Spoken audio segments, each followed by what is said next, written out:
Adonis était assis là, le monde défilant autour de lui.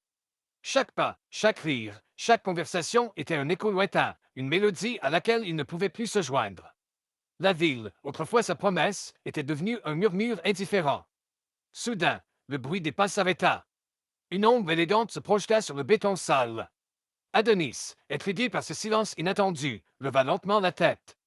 Ses yeux, lourds de fatigue et de désespoir, rencontrèrent une paire de chaussures impeccables. Une jeune femme, Isis, s'accroupit devant lui.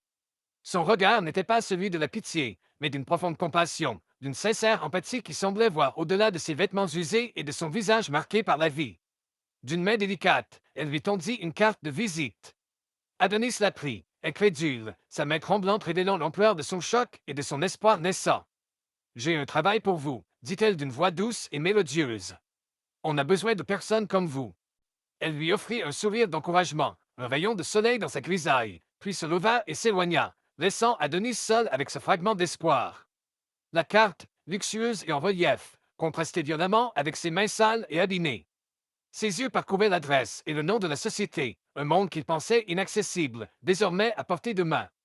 Les jours suivants furent remplis d'une énergie nouvelle. Adonis se rasa, se coiffa et sortit ses meilleurs vêtements, bien qu'usés. Chaque geste était une étape vers une nouvelle vie, une dignité retrouvée.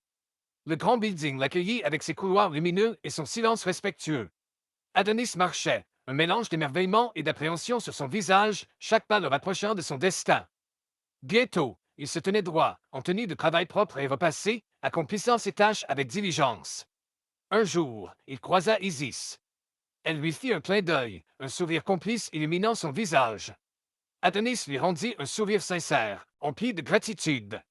Les larmes lui montèrent aux yeux, mais ce n'étaient pas des larmes de tristesse.